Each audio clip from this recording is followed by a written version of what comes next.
बिस्मिल्लाहिर्रहमानिर्रहीम। अस्सलाम वालेकुम ख़वातीन और हज़रात, प्रोग्राम ऑन रिकॉर्ड के साथ जवाद शमसी आपकी खिदमत में हाजिर। पाकिस्तानी अवाम मुश्किलात का शिकार रहते ही हैं। ये हमने हमेशा अपने कानून नाफिज करने वाले इदारे हों, हुक्मरान हों, सियासतदान हों, उनकी ज़ुबानी हमने यही सुना है, पाकिस्तान जो है वो क्राइसिस का शिकार है, पाकिस्तान जो है वो एक नाजुक दौर से गुजर रहा है।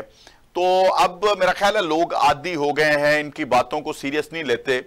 लेकिन आप यकीन करें कि मैं आज जो कह रहा हूं वाकई पाकिस्तान नाजुक दौर से गुजर रहा है। उसकी मिसाल ये ऐसे दूंगा कि मुझे बताइए कि चेयरमैन FBI किसी प्रोग्राम में बैठ के पाकिस्तानी शहरी को कैसे धमकी अमेज लहजे से हथकड़ी लगवाने की बात कर सकता है, कैसे उसको गिरफ्तार करवाने की बात कर सकता है, ये मुझे समझ नहीं आई।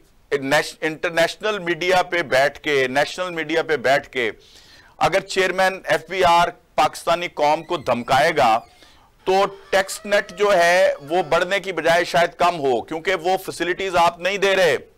मैं तो समझता हूं कि टैक्स पेयर जो है वो तो आपको टैक्स दे ही रहा है, लेकिन जो आपने बिल्कुल ही बोंगी मारी है कि कोई नॉन फाइलर नहीं रहेगा, उसकी मुझे समझ नहीं आई। मुझे बताइए कि अगर 30,000 तनख्वाह वाला, 25,000 तनख्वाह वाला भी नॉन फाइलर नहीं लिखेगा तो क्या फाइल करेगा वो? आपको कैसे वो गोशवारे फाइल करेगा?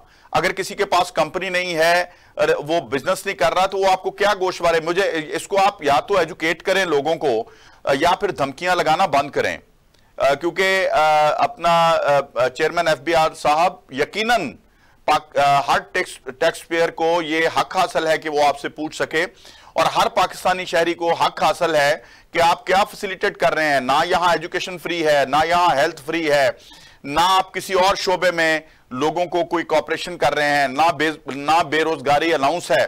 आप ये क्या खौफ व हरास की फजा बना रहे हैं? इसको आप जरा देखें। मेरा ख्याल है ये आज के प्रोग्राम के इब्तदाइये में मैंने ये रिक्वेस्ट की है, इसको आप जरा देखें कि गरीब आदमी के ऊपर बोझ ना पड़े आप। और दूसरा, टैक्स पेयर जो है उसको भी मैं समझता हूं तंग नहीं करना चाहिए, उसके साथ निगोशिएशन करनी चाहिए। अगर कहीं कानूनी मामलात हैं तो उनको हल किया जाना चाहिए। ये आज के प्रोग्राम में मैंने इन लाइटर मूड ये बात की है, लेकिन आगे भी इसके ऊपर किसी दिन प्रोग्राम करेंगे। दूसरी तरफ यह है कि आईनी तरमीम लाई जा रही है और उसके ऊपर जो PTI वाले हैं वो कह रहे हैं जी हमारे लोगों को पैसे की ऑफर हो रही है और उनको खरीदा जा रहा है। और वैसे ये PTI का वतीरा है, पहले भी यही रोना रोते थे। पता नहीं आईनी तरमीम होती है नहीं होती, ये तो आने वाला वक्त बताएगा। लेकिन असद कैसर साहब ने कहा है कि ये 17 या 18 तारीख को जो है वो टेबल कर दी जाएगी। अब इनके लोग अगर कायम दायम हैं तो ये उन लोगों पे पैसे का इल्जाम लगा देंगे जो वोट दे देंगे इसके हक में। ये इनका एक एडवांस, इनके चेयरमैन की ये एक मैं समझता हूं रवायत है, उसको ये लेके चल रहे हैं। दूसरी तरफ राना सनाउल्लाह साहब कह रहे हैं कि जी हमारे नंबर्स जो हैं वो पूरे हैं। किस तरह पूरे हैं ये भी आज बात करेंगे।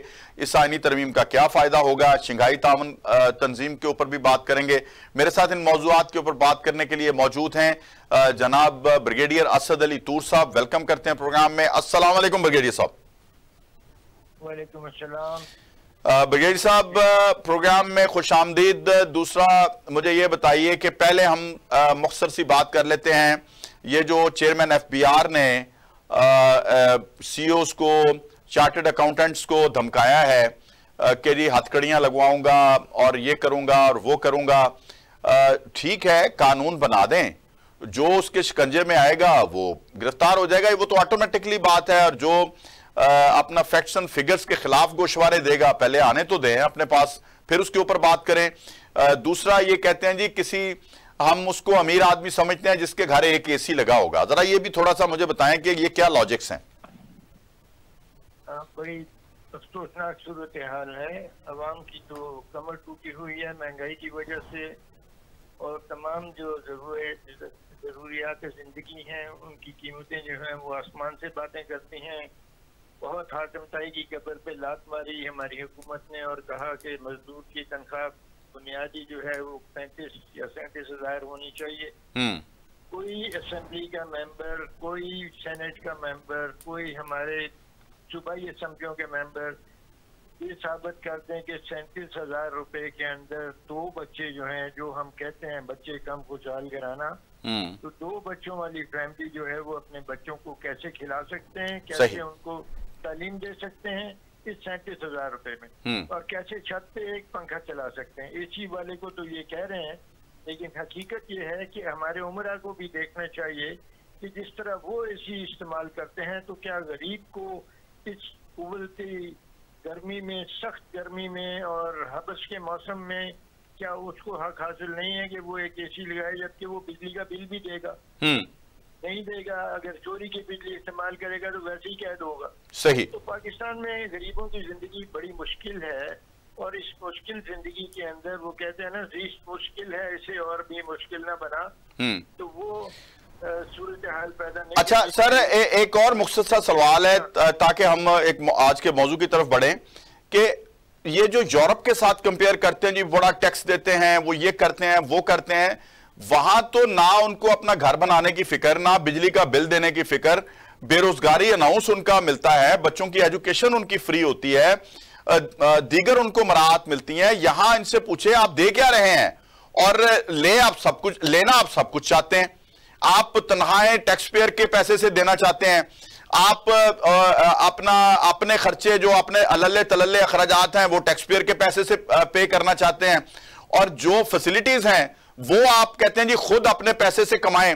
और मुझे यार ये तो कोई बता दे कि बिजली का बिल जिसकी तनख्वाह 15,000 है उसको 25,000 आप जब बिल भेजते हैं तो फिर FBI उससे पूछता है कि आपके पास पैसे नहीं है, बिल पे कैसे करेगा आप?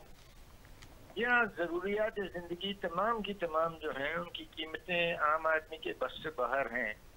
आप जिम्मेदारों को ले लें, जिम्मेदार हमारी मईशत की रीढ़ की हड्डी बनते हैं। वो एग्रीकल्चरल मुल्क है हमारा, ज़राअत वाला मुल्क है। ज़राअत के अंदर जो आपकी खादों की कीमतें हैं इस वक्त वो आसमान से बातें कर रही हैं, आम बीज की कीमतें आसमान से बातें कर रही हैं, और जब फसल आती है तो फिर पाबंदियां लग जाती हैं। ठीक ठीक। और फिर किसानों को धोखे भी दिए जाते हैं, अनाउंस करके, ये बात ऐलान करके कि हम इस कीमत पे गंदम खरीदेंगे, फिर बाद में क्या दिया जाता है। बिल्कुल ठीक है। अच्छा, इस पे किसी दिन प्रोग्राम करेंगे। ये आज का चूंकि ताजा उनका एक इंटरव्यू था, मैंने कहा कि पब्लिक को थोड़ी सिंपैथी चाहिए, हमने उनको ये पैदा नहीं होनी चाहिए। हाँ बिल्कुल, और आवाम का कैथारसिस भी होना चाहिए कि उनके ऊपर क्या बोझ डाले जा रहे हैं, उनका जवाब भी आना चाहिए। अच्छा सर, मुझे ये बताएं कि एक तो हमारे मुल्क में शंघाई तावन कॉन्फ्रेंस हो रही है, ये खुशाइंद बात है। आज हम एहतजाज की बात नहीं करेंगे, गालबन कॉल ड्रॉप हुई है, आप दोबारा मिलाएं प्रोड्यूसर साहब। अच्छा, आज हम इस पे बात यकीनन करेंगे कि जो आईनी तरमीम है इसको किस तरह से किया जा सकता है, और अगर ये हो जाती है तो उसके असरात आने वाले दिनों में कैसे रहेंगे, और फिर साथ साथ इस पे भी बात करेंगे कि ये जो अपोजिशन के तहफ़्फ़ुज़ात हैं, क्या जो PTI है वो कहीं ट्रैप तो नहीं हो रही? जिस तरह मौलाना फजलुर रहमान साहब के पास से वो निकलते हैं, बड़े खुश नजर आते हैं, क्या मौलाना फजलुर रहमान साहब के पास कोई ऐसा वो एजेंडा तो नहीं है, या ऐसा उनकी कोई ऐसी बातचीत तो नहीं है कि PTI को भी साथ रखें? अगर वो खुद इससे आपसे जान छुड़ाना चाहें, आईनी तरमीम में से निकलना चाहें, तो फिर उनकी मर्जी। मुझे लगता है कि कुछ किस्म की सूरत हाल है, क्योंकि मौलाना साहब जो हैं वो राजी हैं आईनी तरमीम पे, क्योंकि राना सनाउल्लाह ने भी कह दिया है कि हमारे पास नंबर्स पूरे होने वाले हैं या हो चुके हैं। जी प्रोड्यूसर साहब। हाँ, और यहाँ सिचुएशन ये है कि अभी हमारे जो मेहमान हैं ब्रिगेडियर लियाकत तूर साहब, उनसे राब्ता करने की कोशिश कर रहे हैं। जो ही राब्ता उनसे बहाल होता है तो उनके ऊपर क्वेश्चंस हम लेके जाएंगे।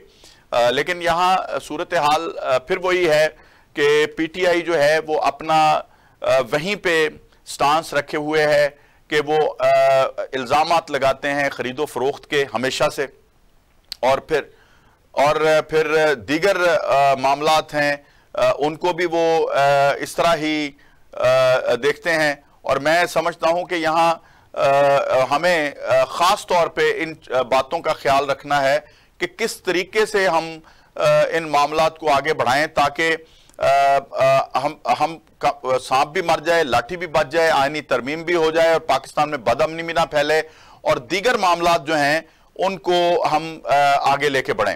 आप मेरे साथ रहिएगा, छोटा सा ब्रेक है, अभी वापस आते हैं, प्रोग्राम शुरू करते हैं दोबारा।